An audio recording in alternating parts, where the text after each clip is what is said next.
Welcome back to Boys and Ghouls Film Review, folks. I'm your host, Sarah Stephenson, and this is my ghost, Mike Stephenson. Hi, guys. So we're getting close to it. We've entered into Christmas, as in December now. So Merry Christmas, everyone. Are we in December now? Yes. First week, is it? Yes. Yeah. So it will be We're Christmas. a couple of weeks ahead of you as well. Yes. So by the time this one comes out, it's already gone into December. So Merry Christmas, guys. Merry syphilis and happy gonorrhea. Yes, so tonight we are continuing where we left, like I said, we're going to review now the Better Watch Out movie that was released in 2016, I think. You better watch out. 2016 Christmas psychological horror film. Oh, yes. Ah. Yes, and it has some interesting twists, turns, where you think it's another home invasion related movie, but it's not. Yeah, the kids at home for babysitter, and we think it's a home invasion, someone trying to break in, but it's not. So Sarah made a comparison to Home Alone. Not quite the same. Well, there is one. But it starts off a little bit like, someone's trying to break into our house. Yeah. But it's not really. So Yeah. that's where the comparison ends. Yeah, and of course the kids, especially the lead kid in this one who lives in the house, he becomes very shifty, even setting up traps for his... He's really good. Like, a little bit like Home Alone style when bit I like think Evan, about yeah. it. But in a more twisted version. Maybe that's where this guy, whoever wrote it, came up with the idea of a twisted version where the hero would turn into the villain and starts using his traps to kill off the people who come to the house. Anyway, here we go. All the usual stuff now. Right, let's Produced get into by Brett Thornquist. Thornquist? Yeah. Mm-hmm. Thornquest, I think is it. That's a more Brian Hamble, Sidoni Abeen, and Paul Jensen. Directed by Chris Peckover. Screenplay by Zach Kahn and Chris Peckover. Oh, where is this filmed at? I should have asked this before. We were discussing it before, guys. I said just check something. Still in Sydney. Yeah, that's so... somewhere or other. It doesn't say exactly where. Whereabouts, we don't know. But so they made up the sort of the snow, probably filming a real location. And it was being done in February. Definitely it was our summer, so we'd have had to spray in some snow, some fake crap. Yeah, fake snow on windows and probably on the footpath. The windows are okay to spray. You spray on fake snow, but on the ground outside you have to sort of do... you have to put in a lot of... There's many forms of how they would make snow, especially nowadays. They come up with so many ways of doing it. Or they could have made a streetscape up inside a studio and just had a couple of facades in there and just sprayed some foamy stuff all over the place. There's that possibility, but if if you're dealing with a small budget or a very depending on what $3 million budget. And some people would just usually use their house and just block off areas that they don't want people to, But peer having in. the fake snow, the foamy stuff got spray all over the place too. It does play out the drains and everything and stuff. And who knows? And considering most of the time we are inside the house most of the time in this movie, obviously, and the rest of the time we don't even step foot outside much. Stock footage from some of the outside stuff and incorporate into the film too. Maybe. Anyway, so who stars in it? People. Oh, but no, wait. Before we get into stars, what's the box office and the budget? Oh, I am so glad you asked. Budget was $3 million. Box office says it was 188,000. Now I got a funny feeling that it either had a very, very limited release or went straight to home media. Yeah, well, I never heard of it until now. I mean, well, not really, that's not true. I have heard of this movie, but I never heard of it till someone brought it to my attention years later, obviously. Well, there you go then. That's a good... Yeah,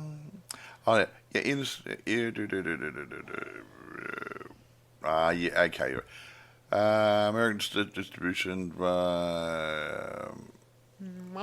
released the film theatrically and through video on demand.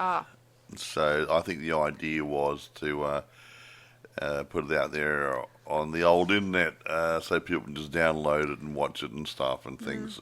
So that's why the box office isn't a good indication. Okay, there you go. Anyway, now, stars. The players. Okay. I'm only going to mention 3. Okay.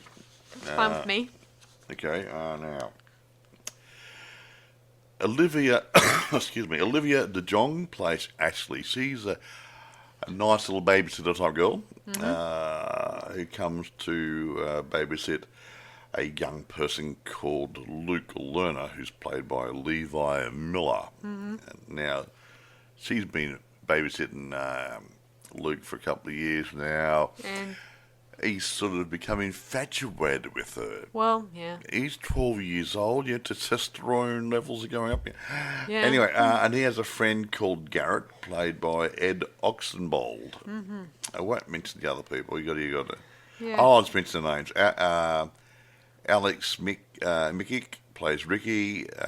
Dacre Montgomery plays Jeremy.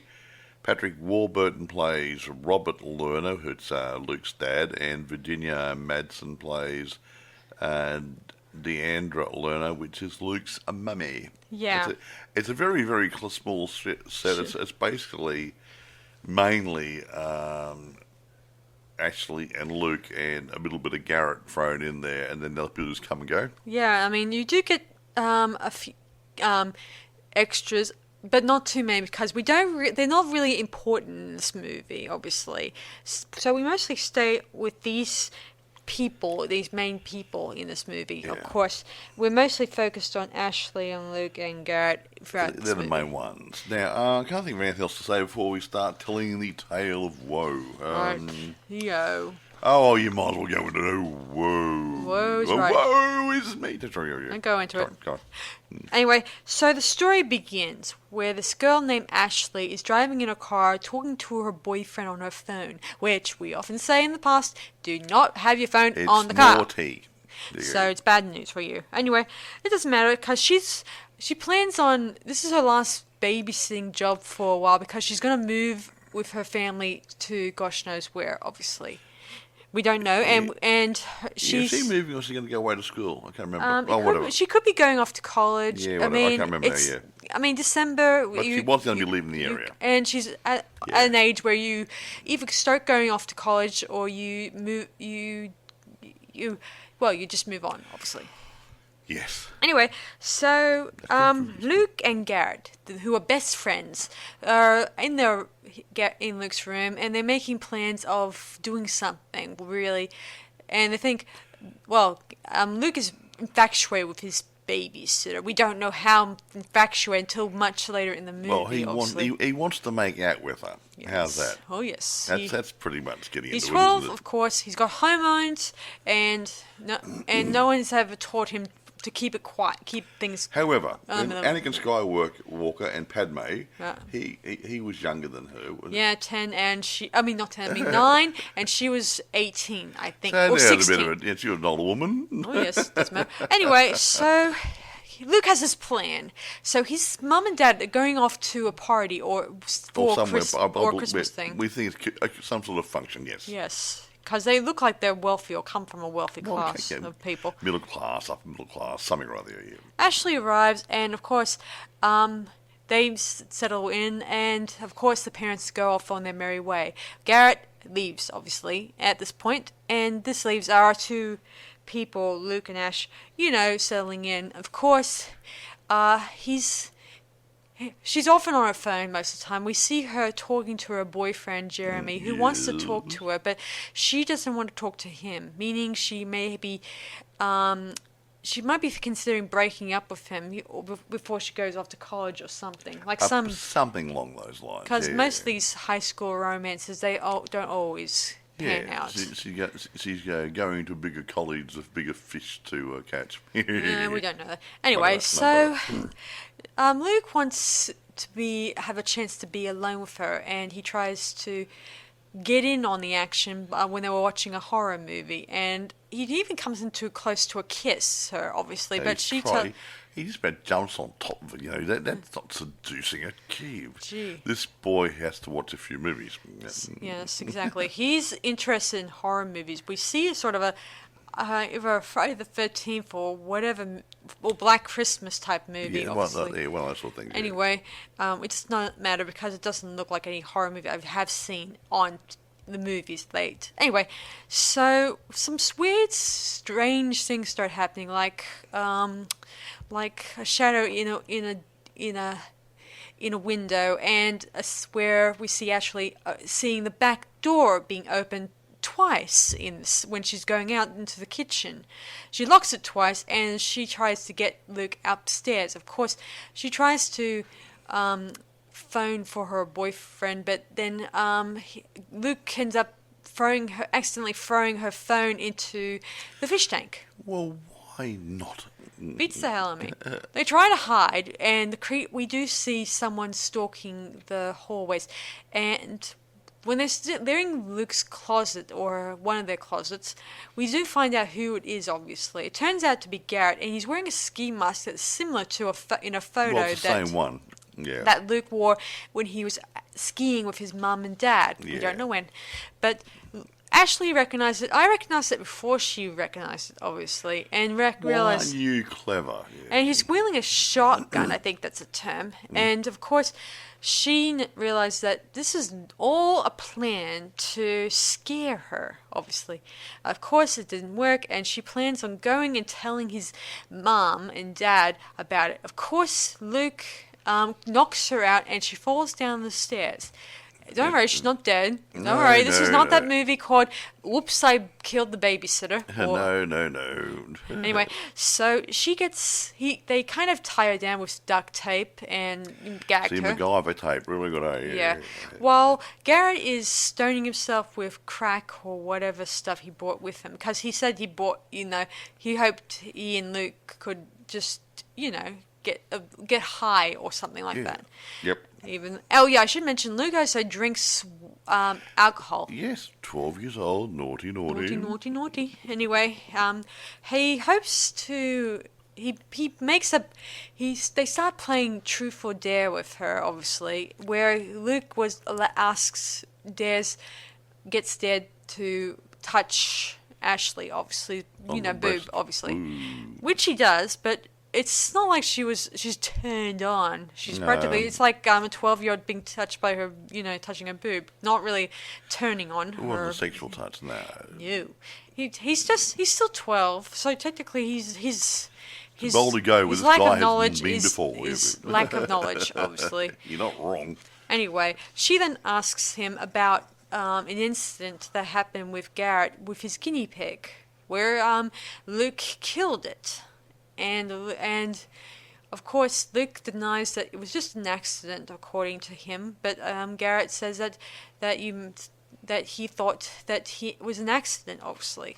But it doesn't seem like an accident. It seems that I think dear old Luke is he's psychotic. That's the word I think of. Yeah. Anyway, he then messages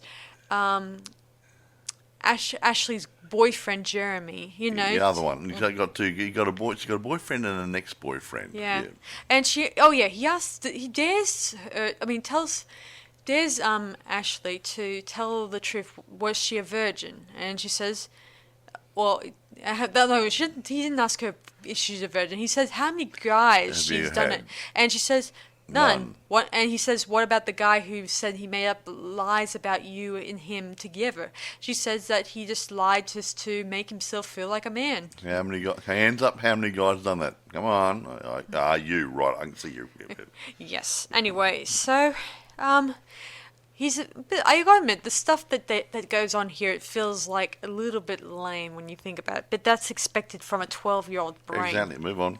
Anyway, so as Jeremy arrives, he soon arrives at the place, and he has a bouquet of flowers. I think that's the term. And he tries to get in, obviously. And of course, Luke says she's upstairs, obviously, right? Yeah. And he then heads up that way, and of course, while he's up there, he gets whacked in the head by Luke's with a baseball bat. Yep. And he gets taken to the kitchen where Ashley is, and stuff like that. And he's asked a few questions, obviously, and they plan on, doing a nasty trick on him by doing a sort of similar scene you may have seen in. Yeah, this guy's Ricky, not Jeremy. The other guy's Jeremy. Okay, my bad. Sorry, guys. Got him back to front. Sorry, folks. So Jeremy and Ashley are tied up together. I did say that, Jeremy. I did say Jeremy. No, I mean Ricky. Ricky, not Jeremy. Is the other guy's coming later. No. Anyway, it's Ricky, obviously. Ricky. Okay, Ashley, so they take Ricky to near the stairs, where Luke plans on doing a similar stunt that was done in Home Alone. You know the paint tin where it's hit the guy on the head, knocked him over? Oh, yes. He thought, I'm going to try to see if it works for this. So he ties this guy into a chair, he gets a rope and everything. Mm-hmm. And guess what? He misses. The first time. But then he readjusts the rope and manages to sling it into the guy's head, killing Ricky. And didn't knock him off his chair, it actually killed him. Yeah. Naughty, naughty, naughty. Yeah, and of course, Luke thinks this is all cool, stuff like that. And Gary is starting to think that his friends really lost the plot. Yeah, he did, big time. Yeah. He continues to think he's his best friend, but what kind of friend would just do this to a person that they barely even know and stuff like that? Anyway, so eventually he contacts Jeremy to come to the house, obviously, and he eventually does arrive. And while this is happening, he's out.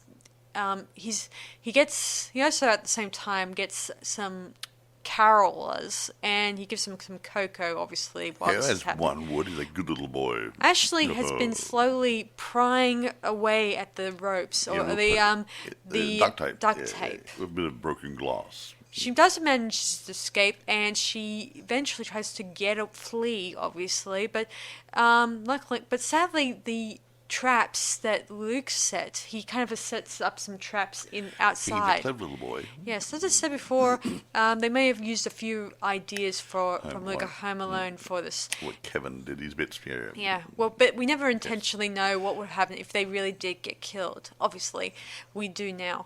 Anyway, so he eventually brings her back to the house, ties her in a chair using fairy lights.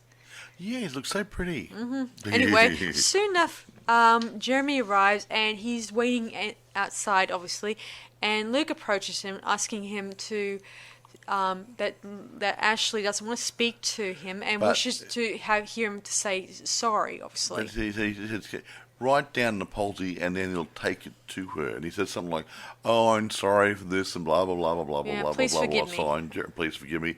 Sign Jeremy. Yeah, unfortunately, Luke, while he's writing this apology down, Luke appears behind him and puts a noose around his neck and chokes the guy out until he's dead. Oh, he got a ride on a lawnmower or something, and he drives away and it pulls him up and hangs him.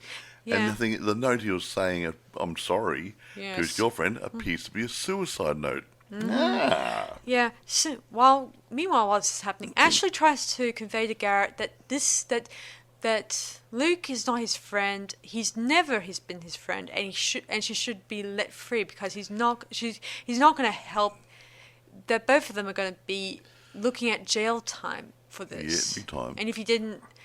And eventually Luke appears and sees them, I think Ashley giving giving Garrett a kiss, and he shoots his friend. You're not supposed to touch her. Yeah, very jealous. He's become very possessive of her. Yeah, and he then shoots him, and as he approaches Ashley behind her, he notices that her eyes are closed because she doesn't want to look at him anymore.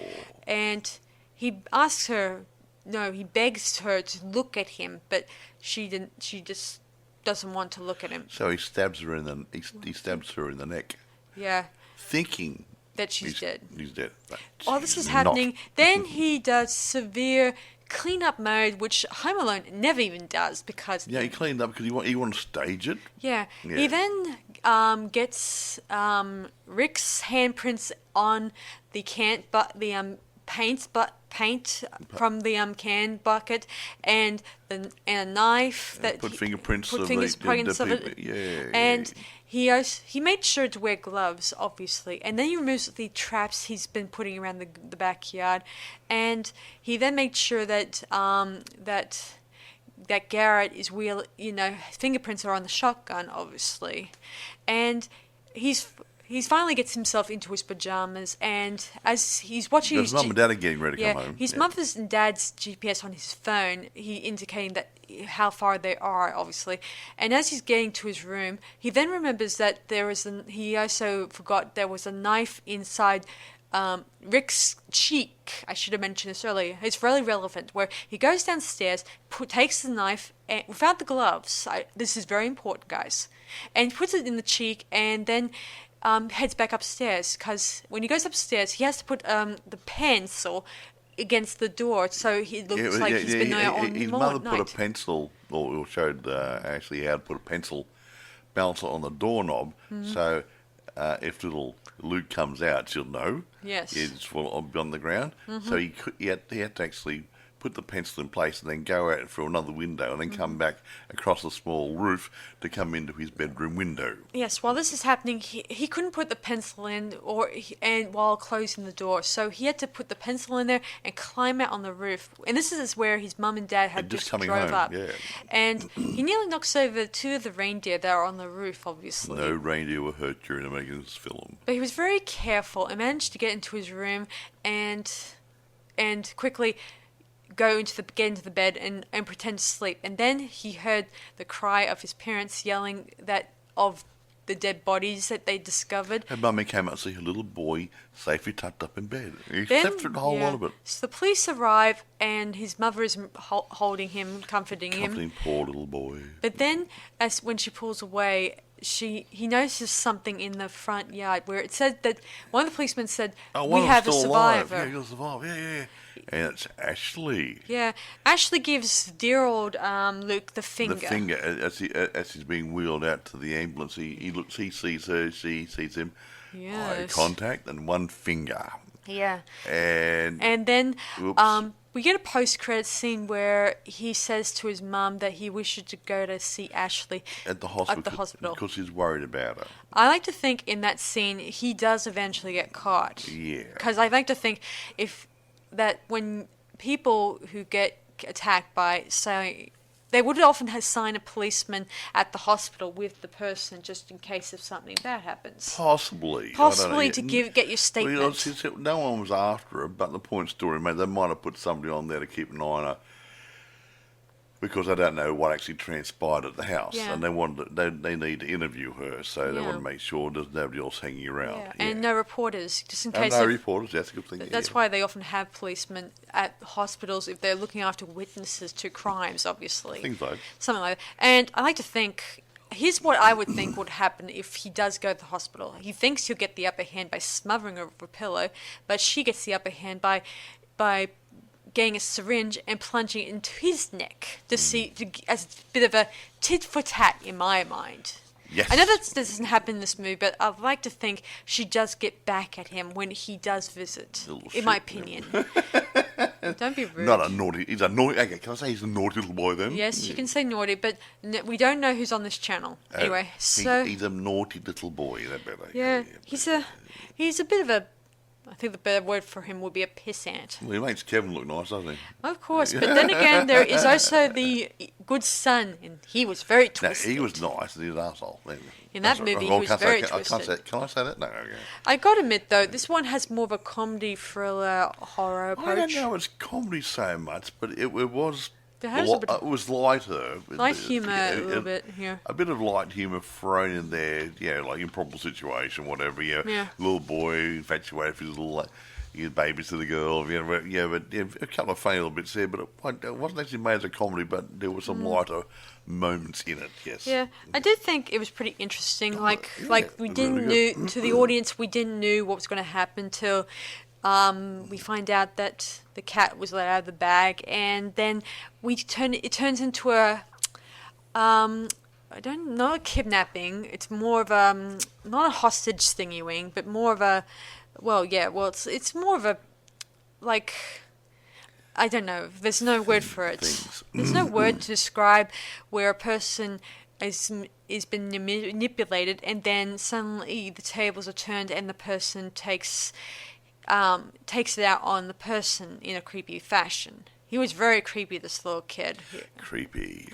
Anyway, I like to think that police will find from the fingerprints from that knife that was jabbed into Ricky's cheek.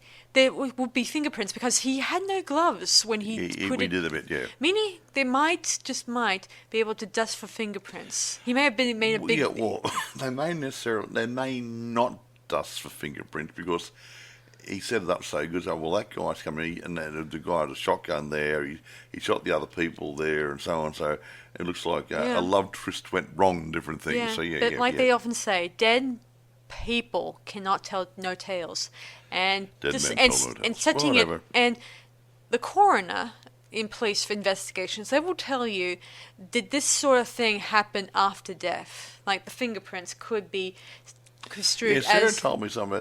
Fingerprints on something after death have a different chemical breakdown or something rather, and they look a bit different, or when they analyse them.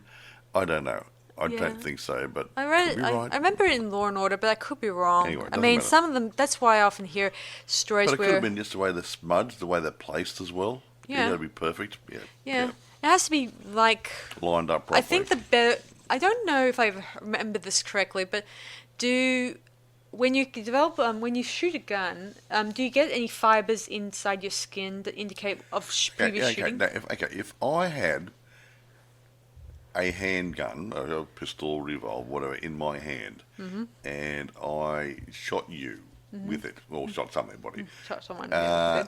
the gunpowder discharge residue off that gun should be on my clothes or my hand, which you wash hand, but should be on the clothes nearest the gun. Maybe not all of your clothes, but nearest your gun, there would be a lot more residue. Okay. Yeah. Now, if you had something like a rifle where you got the butt stuck into your shoulder, then obviously you got a casing up near your face there. So on your shoulder, you should have residue from the cartridge or the bullet casing or whatever when it exploded. There should be stuff up on top of your shoulder. Yeah, I just think that maybe dear old Luke, he might have messed up when he was trying. He might have made.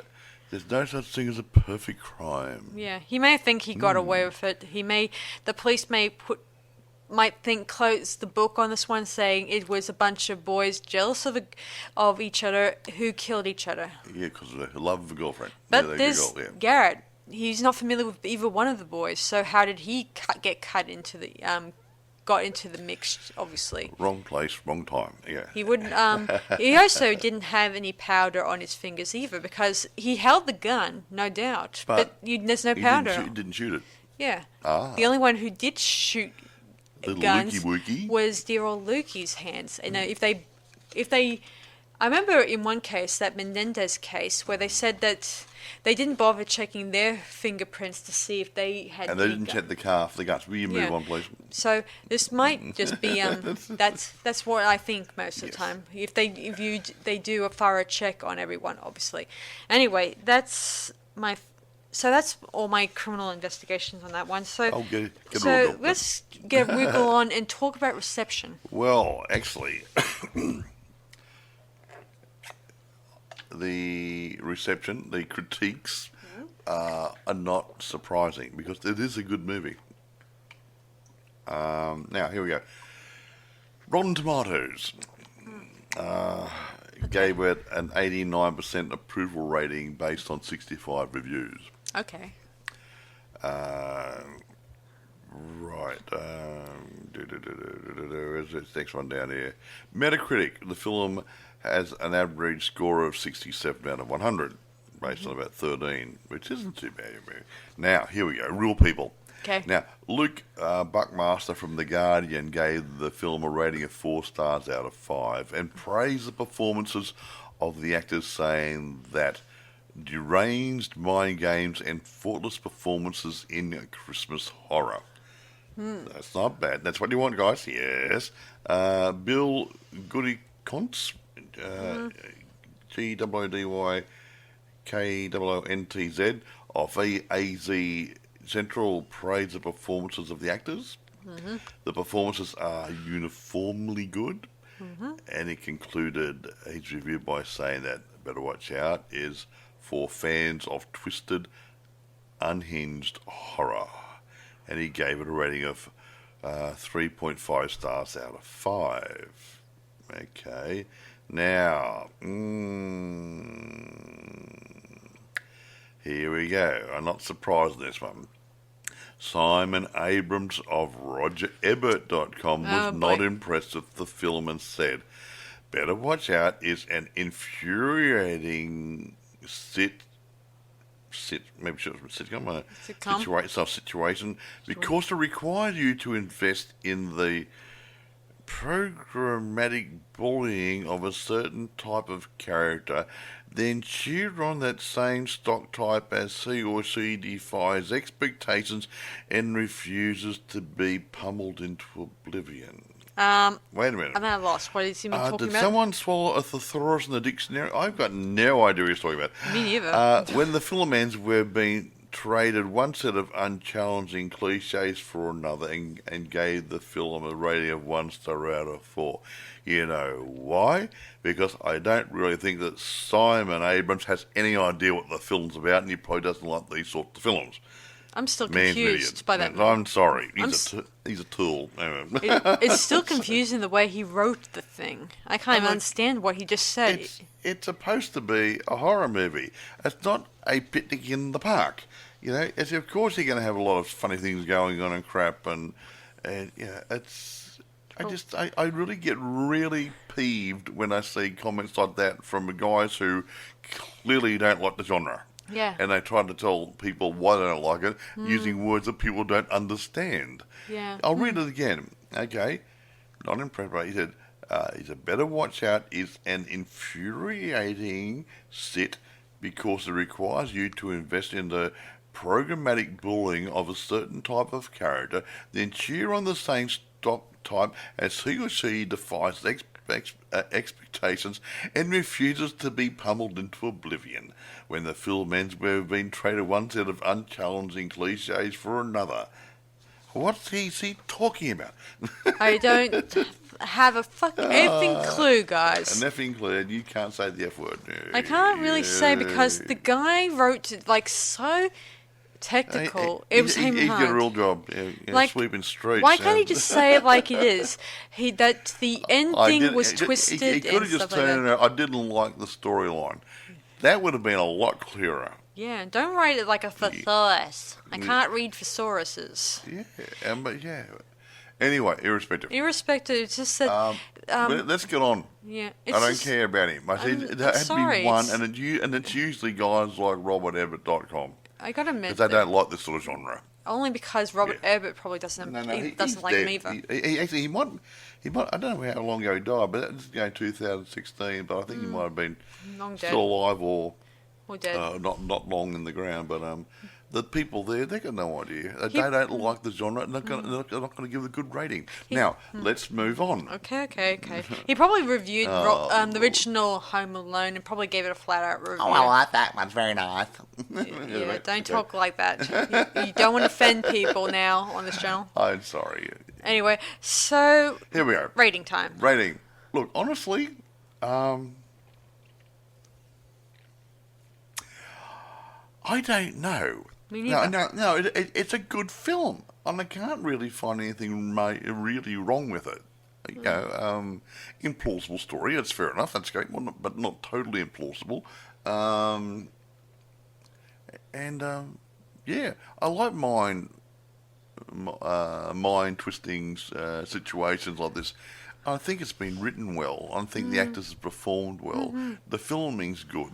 Look, I'm going to give it a 9.5, 10. Oh, it's Christmas time. I'll give it 10. How's that grab you?